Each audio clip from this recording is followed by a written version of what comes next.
Theo, very good morning to you. Very good morning to you, mate. Lovely weather out there. You know, the dog days of August are quite pleasant at the moment. Yes. I was out at a sort of work do last night, which was very well attended. So not so many people away on holiday as you would expect. Yes. But let's talk. Where do we begin? Do we start with Yvette Cooper and the migrants? Because she claims that she's going to now suddenly hire a load more people, get rid of 14,000 migrants a year. I think it's a year. Yeah. How's she going to do it? So there are two conflicting stories on the numbers, because the Labour government does seem to be a little bit confused, because they plan to remove 14,500 illegal migrants in the next 6 months, and they're saying initially that was the highest rate any time since 2018 when Theresa May was Prime Minister. Actually, it's got to be high. It's the highest rate since only last year. Right. And Rishi Sunak in his last year of government actually did manage to remove a significant number of migrants. That's interesting, because we don't get that impression, do we? We got the impression that Rishi Sunak didn't actually deport anyone. Yes, so the figures show, and this is in the Mail's story, figures show that there were nearly 25,000 removals enforced or voluntary in 2018. In 2023, that figure was 26,264. It was actually higher. Right. So questions about whether the Home Office have got their numbers right, because they're there saying, well, it's the highest number since 2018. Actually, the number they need to beat is only last year. They're going to put in extra places, 300 extra places at 2 removal centres. Right. And that's important, because if you tell somebody you're going to remove them from the country, they're most likely to abscond. So you need to ensure that you can then move them to a detention centre before. Yes, I mean, that was what I thought was the significant part of the announcement, was that they were actually going to create 2 detention centres. Because I've always talked to immigration lawyers who talked about, even back in the day when Tony Blair was in charge, you know, the reason they were able to get rid of so many people was because they would come into the country and they would immediately put in a detention centre, and then they'd immediately be seen by a judge and they'd immediately be kicked out. Yeah. So it was like they would literally, their feet didn't touch the ground. And I was speaking to somebody who worked in UK Border Force, and he was saying one of the big problems about the Rwanda plan was they didn't have the detention centres in place, so that when they got their letter saying, well, we might now look at deporting you to Rwanda, they're in a hotel. They can just walk out of the hotel and find their way and into, disappear. And we know that happened to a lot of them, because once they heard it was going on, as you say, they literally just went. Yeah, just went. And nobody knows where they are now. Yeah, and there's no point in hanging around. Then I think what's interesting about this is that Labour need to do something, but they still don't have a boat command, a small boat commander. They don't have. It's now been what they've got border command without a commander. Yes, and that was one of their big promises, Mike, that they were going to get somebody new in to oversee the whole operation with these counter-terrorism powers to smash the gangs. But there's still that post is still vacant. They haven't got anybody in there to. Presumably because nobody wants it. Well, it's a poison chalice, isn't it? You take on the job, and then all you're going to do is be hauled before MPs and told you're not doing very well because you can't stop the gangs. Right, and that's unfortunately the truth of it all. Meanwhile, hundreds more people will be coming today. It's quite a nice day. Yeah. Hundreds more tomorrow. Hundreds more before the end of the week. We're going to reach, I think, 7,000 any day now since Keir Starmer's been in charge, and it seems to be an impossible task. Yes, and it's looking like we're going to actually beat. I think this is the crucial number. It's just over 29,000, isn't it? Which was last year, which was down on 45,000 the year before, and I think the pressure's going to be on Keir Starmer, because if we get to the end of December, and of course this is all weather dependent on the tides and so forth. Right. If we get to the end of the year and it's up on the year previous, Keir Starmer having got rid of the Rwanda plan, I think there's going to be questions. There will be, because it's 19,000 as far as we know. I think up until say the end of July. So it will probably be 25,000 by the end of September. One would imagine. Yeah, so it's getting up there, and it's getting. And if the numbers approaching 40,000, 45,000, and that was the point. That was the high watermark. Yeah. And then Keir Starmer is going to be. The question is going to be, well, what are you doing now? He's always made the argument it's going to take time. Yeah. But he hasn't got necessarily a huge amount of time to start bringing the numbers down drastically. Also, he's never said those words. He's never said it'll take time, and he's looking increasingly. I mean, Tim Montgomery was here yesterday and saying he's looking increasingly tetchy. He went to Northern Ireland and sort of dismissed any questions about Sue Gray and said, no, it's not an issue. We're not interested in that. We talked about it the other day.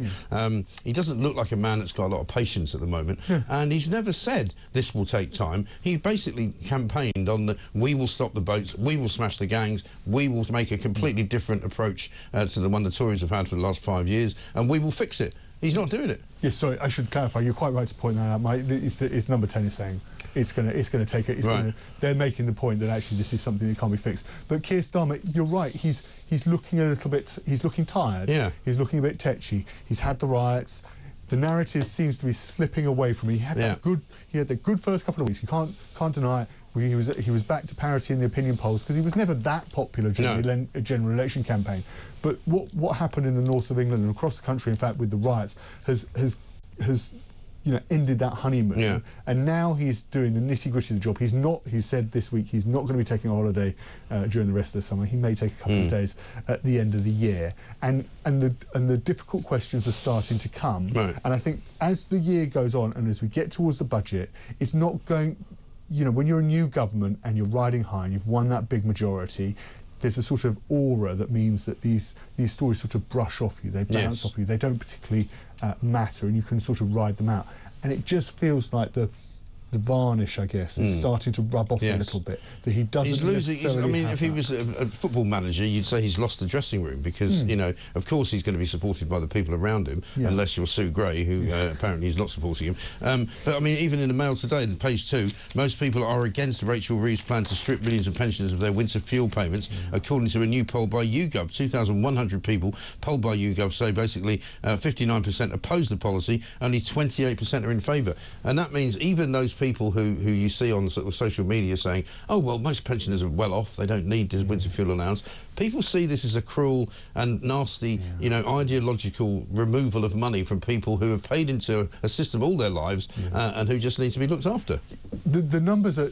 It goes down from, something like 11 million pensioners all the way down. About 9 million are missing out. It's only those at the very bottom of the income scale who are in receipt of benefits who are going to keep this winter fuel allowance. The thresholds, you are not rich if you're going to miss out on this winter fuel allowance. It's something like £12,000 for an individual, £18,000. Those people are not millionaires. They're not well off. They are not well off. They struggle to make ends meet. We've got Ofgem announcing Friday that the price cap is going to go up 146 pounds. Another thing that they got wrong. They said they were going to save us money on our energy bills. We're not going to be doing that. That's not going to happen anytime soon. Right. And I think there is in number 10 there's a narrative that they want to move away from focusing on pensioners to supporting working people.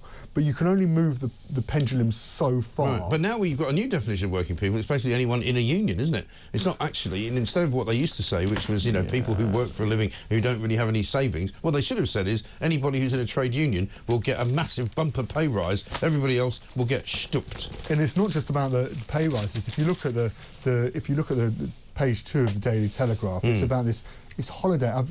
I don't know. I don't know how much holiday. What's the sort of going rate at the moment? The unions, the trade unions, TSSA are asking for 38 days off a year, and only to work a 35-hour week.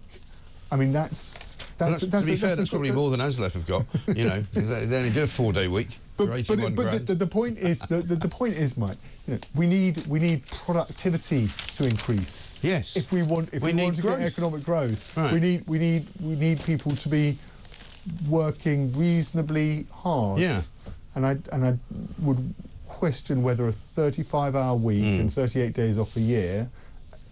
Jobs are difficult, right? Train driving, being a train driver is hard, but is it as difficult as being as a police officer? No. I mean, this is the thing. Being a paramedic? No. Or a doctor in an A&E? Also, people do jobs that they choose to do. Nobody's forcing you to be a train driver. Nobody's making you work on the railways. Nobody's making you become a police officer or a doctor or a nurse or anything like that. It's a free world. You choose to do the job. Don't complain that now you're doing a job, it's actually too hard and we need more money for it. They're just greedy. Simple as that. But we need, and Keir Starmer at the same time, and this is the bit of the narrative I don't quite understand, because on Monday it was this idea that productivity is being hit because people aren't working from home. If people work from home more, then productivity will increase. Rubbish. Absolute rubbish. If you're going to go with that narrative, what's the point of giving into trade union demands when it comes to the railways? Yeah. Just say, look, we'll just give up on the railways. Or just say, I'll tell you what, we'll give you a pay rise, but you have to come into work. You can't drive a train from home, can you?